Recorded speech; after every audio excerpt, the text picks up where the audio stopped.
The first bullet struck Sergeant David Carter's shoulder, spinning him to the ground.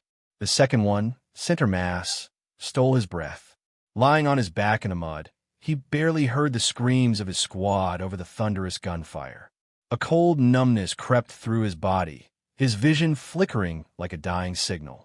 The last thing he saw was the silhouette of a soldier standing over him, face obscured by a dark mask. And then, David woke up. His body lurched upright, lungs dragging in air. He was back in his bunk, heart hammering, uniform damp with sweat. A clock on the wall glowed, 4:17 a.m. He knew this moment, this exact moment. He had lived it before. The metallic rattle of boots against the barracks floor snapped his attention to the figure standing by the door. Private Mark Reese, his best friend, was buttoning his fatigues, humming off-key. "Damn, Carter, you look like you fought a war in your sleep," Reese joked. David's mouth went dry. He had been here yesterday. No, today before it all went wrong. But it wasn't a dream. His shoulders still ached where the bullet had struck, though there was no wound. His breath came too fast, too shallow. "Reese," David's voice cracked. "Something's wrong." The private frowned. "You hit your head, or something?" David forced himself to sit up, gripping his temples. This wasn't possible. A drill sergeant's voice roared from outside, calling them to deployment briefing. Reese slapped David's shoulder with an easy grin. "Come on, man, let's move. Today's the big op." David swallowed. He knew exactly how this mission ended. With his entire squad dead. The march to death. The desert sun burned overhead as the unit convoy rolled toward the enemy stronghold. The mission was simple on paper. Secure an abandoned city rumored to house enemy tech. High Command expected light resistance. They were wrong. David shifted in his seat, sweat gathering at his collar. He scanned the faces of his team, men and women who had no idea they were marching toward death. The radio crackled. 10 minutes to target. Prepare for drop. His heart pounded. He could change things. He had to. He leaned toward Reese. "Listen to me. The ambush." "What ambush?" David's breath hitched. How would he explain this? He grabbed Reese's arm. "We're walking into a trap. We need to pull back." Reese raised an eyebrow. "What the hell are you talking about?" "I don't know how, but I've seen this before. We get slaughtered." Reese gave him a sideways glance, then let out a short laugh. "You're losing it, Carter. You're just nervous. Intel says this place is a ghost town." Intel is wrong. David's pulse drummed against his skull. He needed proof, something that would convince them before it was too late.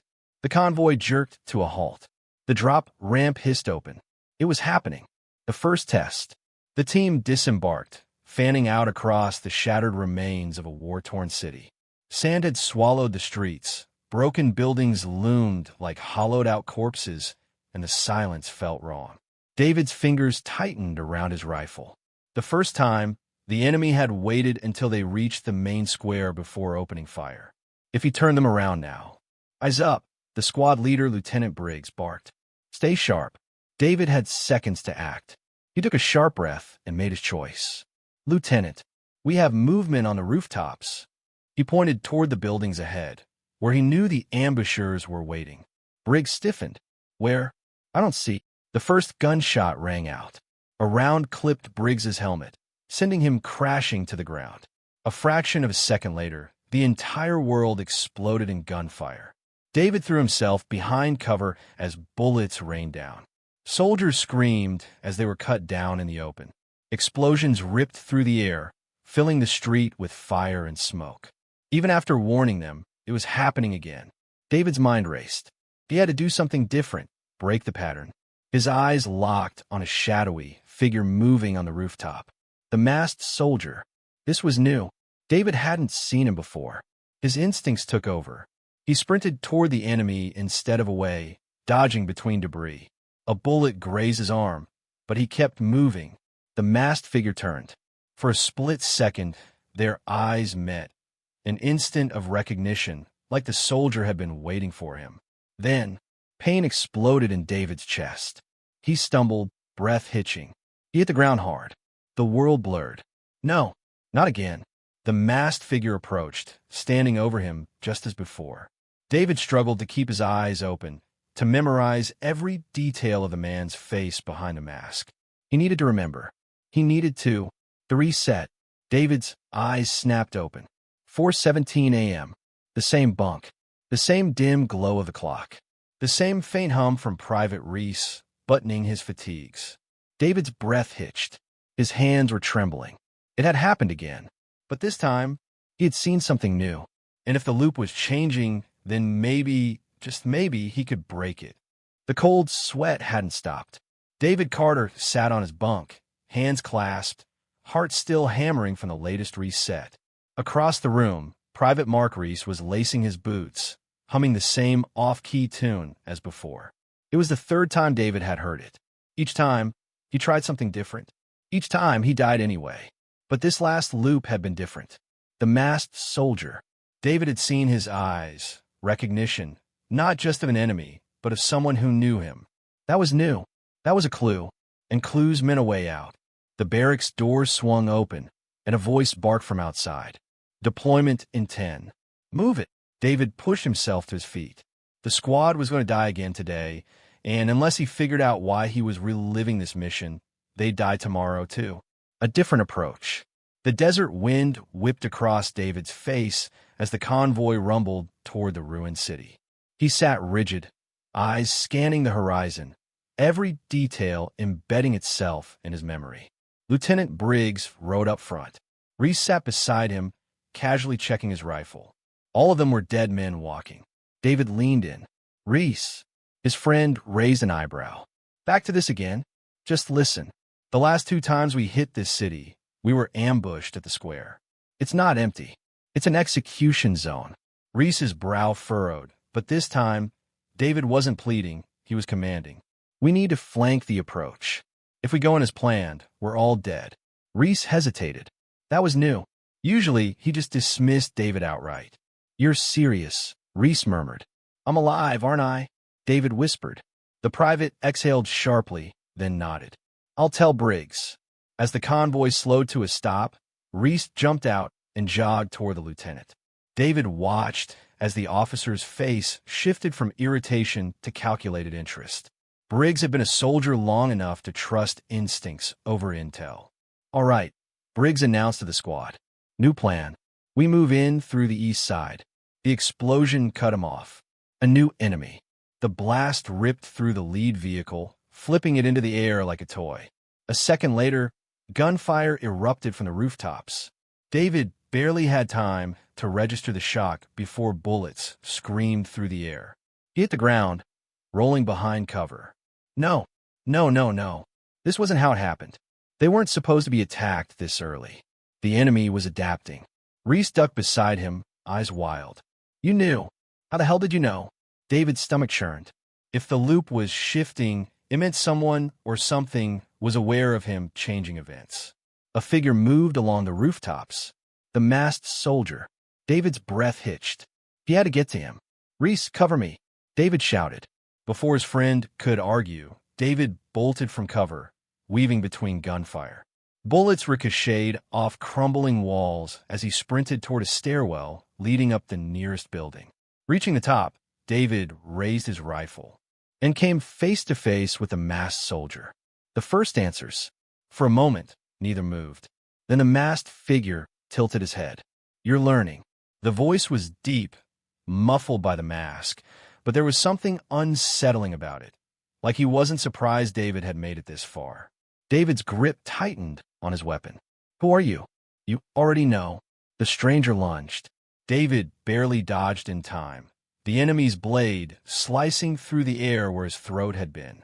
Fast. Too fast. David fired. The masked soldier twisted, the bullet grazing his side. No reaction. No pain. David barely had time to process it before the figure moved again, striking him across the face. His vision blurred, body crashing against the rooftop's edge. He scrambled back, desperate to stay conscious. The masked soldier crouched over him, pressing a knee into his chest. You don't belong here, Sergeant. David gasped for air. Then why do I keep coming back? A pause. Then, because you were never meant to leave. The last thing David saw was the soldier raising his blade, and then The reset. 4:17 a.m. David's eyes snapped open. The loop had reset again. He sat up, breath ragged. His mind was screaming. The masked soldier had spoken to him. He had acknowledged the loop. David wasn't just reliving this day. Someone was keeping him here. His hands clenched into fists. This wasn't a curse. It was a test, and he was going to break it. David woke up gasping. The barracks was exactly as he left it. For 17 a.m., Private Reese was still humming that off-key tune, and the distant voice of the drill sergeant still echoed through the halls. But something was different this time. David wasn't just confused anymore. He was angry. This wasn't a curse or a coincidence. Someone was keeping him here. Someone who knew he was resetting. And if they knew, then they had answers. David swung his legs off the bed and took a deep breath. He had tried warning his team. He had tried changing tactics. He had even made it face-to-face with a masked soldier before being killed. This time, he needed a new approach. He wasn't going to play by the enemy's rules anymore. Breaking the pattern, David strode across the barracks toward Reese and grabbed his shoulder. Skip deployment. Reese blinked, halfway through lacing his boots. What? Stay here. Don't get on that convoy. Reese let out a short laugh. You hit your head, man. David's grip tightened. I'm serious, Reese. Don't go. Reese studied him for a second, the usual smirk fading from his face. He saw something different in David's eyes, something cold, something desperate. You're freaking me out, Reese muttered, rubbing his chin. Are you? The drill sergeant's voice barked again. All units move out. David cursed under his breath. Time was running out. He had to act fast. If he couldn't change the mission. Desertion. Instead of heading toward the convoy, David cut left, slipping between supply crates. Soldiers jogged past, too focused on deployment to notice him.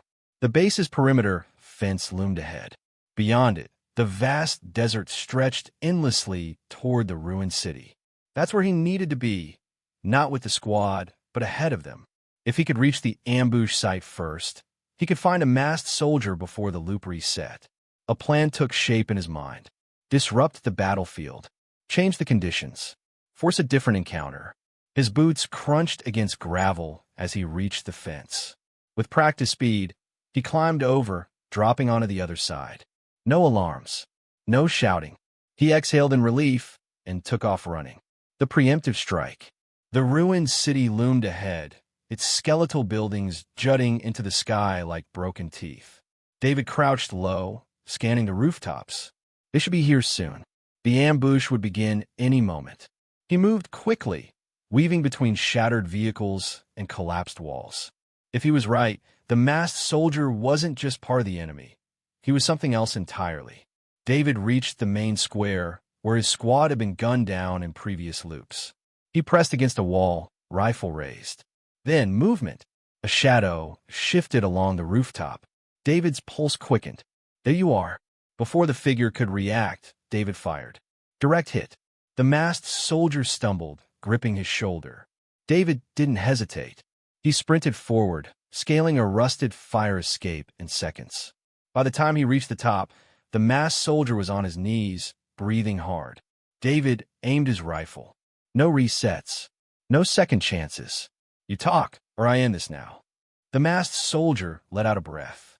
Then, slowly, he reached up and removed his mask.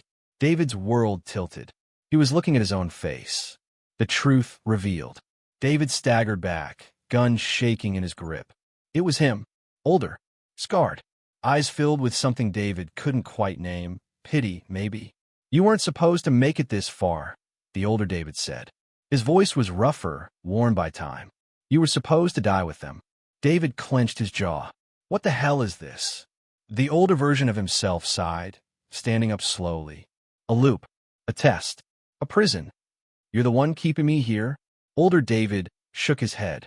No, you are. The words hit like a gut punch. David tightened his grip on the rifle. That's not possible.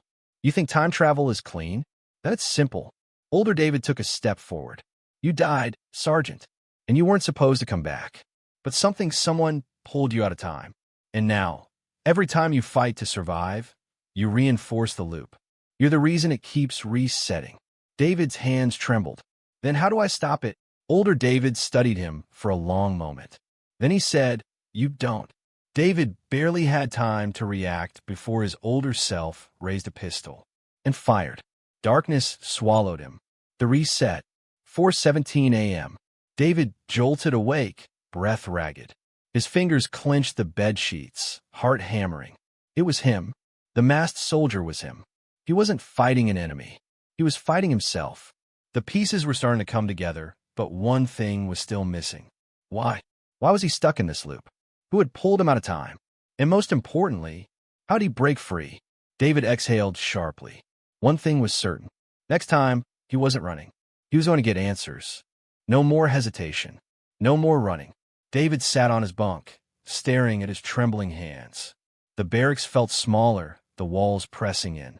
Reese was still humming that same tune. The drill sergeant's voice still echoed in the hallway, and the clock still read 4:17 a.m. But David had changed. The masked soldier was him. That truth gnawed at his mind. He wasn't caught in an enemy's trap. He was the trap. Somewhere in this loop, buried beneath the deaths, the battles, and the resets, was the key to breaking free. And this time he would find it. Walking into fate, David didn't try to change the mission. He didn't warn Reese. He didn't sneak away. Instead, he boarded the convoy like before, gripping his rifle with white-knuckled certainty. The difference was in his eyes, cold, calculating, determined.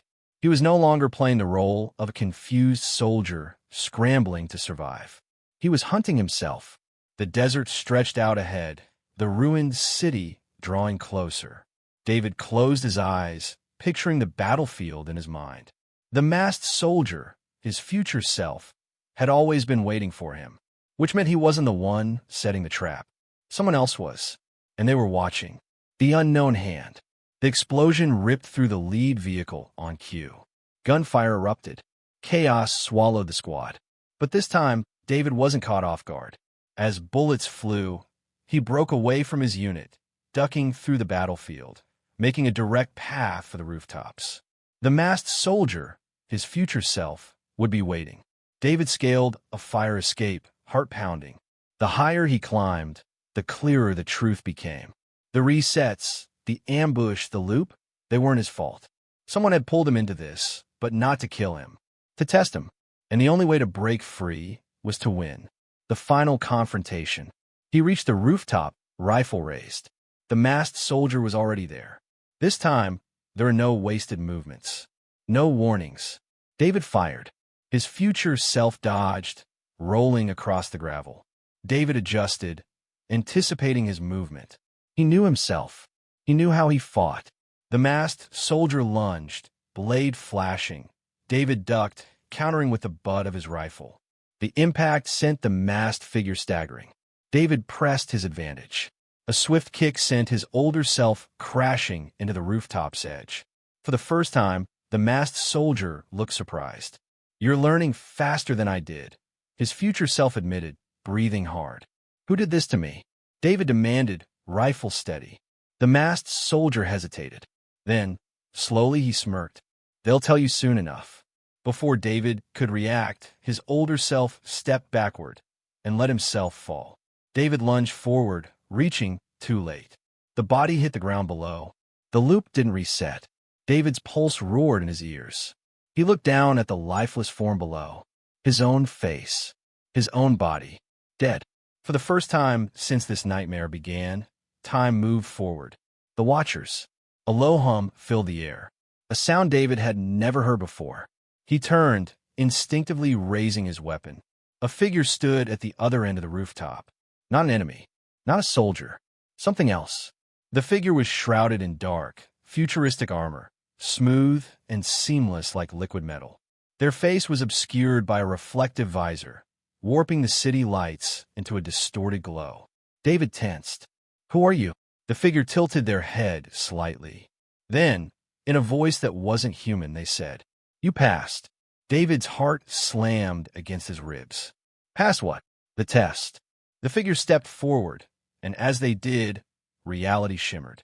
The battlefield rippled like water disturbed by a single drop. "You are an anomaly," the figure continued. "A deviation in time. We needed to determine if you were an error.